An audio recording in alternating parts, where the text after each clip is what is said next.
X-Men number 25, which was published in 1993, witnessed an epic confrontation between the X-Men on one side and Magneto on the other, in which he nearly killed Wolverine by ripping the adamantium out of his body. The United Nations Security Council activated the Magneto Protocols, which was a satellite network in the space lower orbit than Magneto's base, called Avalon, which covered Earth with magnetic field, enough to prevent Magneto from using his powers within and from returning to the planet's surface. The defensive actions, however, were noticed by Magneto, who decided to make a move. He left Avalon and soared across the planet's electromagnetic field and immediately understood what the humans did. The field disrupted Magneto's abilities within the atmosphere, and although he was safe above the planet, he still could not go back home, thus preventing him from recruiting new mutants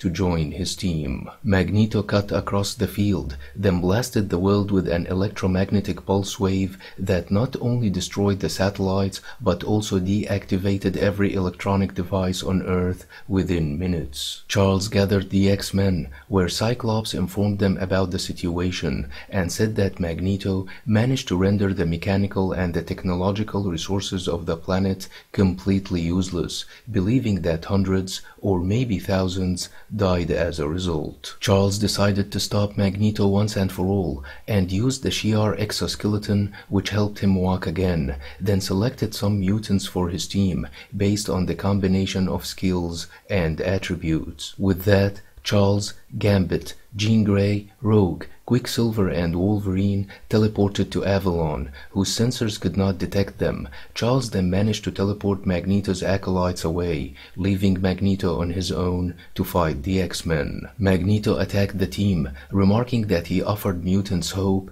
truth, and accomplishment, and would continue to do so for all mutants whom he deemed worthy. Rogue tried to reason with Magneto and told him that he went too far this time and that people were dead on Earth because of him, but Magneto said that this was the price they had to pay before blasting her away. Jean told Magneto that he wanted the people to pay the price for being human and alive, but Charles told her not to waste her energy arguing with Magneto and said that the X-Men had no chance winning without them joining their powers. Charles needed Jean's help because he could not break through Magneto's psychic defenses alone. They had to strike at his very core to make him realize that he was wrong. Jean thought that this wasn't fair, but Magneto just left them no choice. Gambit then managed to hit Magneto with his cards, allowing Charles and Jean to get into Magneto's mind. Enraged, Magneto told Charles that he thought he would never resort to such manipulations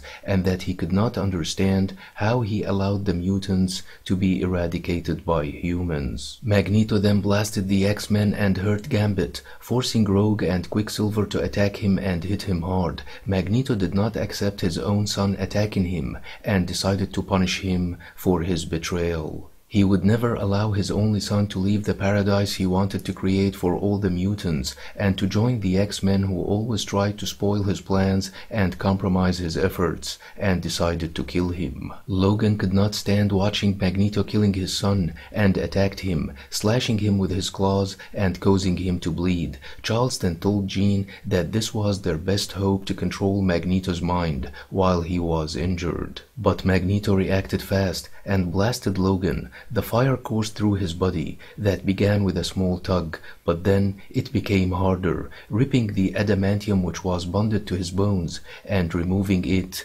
out of his body. Logan did not have time to scream as the adamantium was forced through his open wounds and he fell unconscious. Charles then had enough and blasted Magneto, telling him that he killed hundreds today and that he could have prevented their death had he stopped him years ago. Magneto lost his consciousness and collapsed, but Charles, who exerted tremendous energy to defeat Magneto, fell too, remarking that he finally managed to take away Magneto's hatred, nightmares, and entire mind, then passed out. Jean then said that they should teleport back to the mansion on Earth as soon as possible to help Logan and Charles, but Colossus, who had joined Magneto, told them that they would not be able to teleport back because the battle destroyed most of Avalon's system.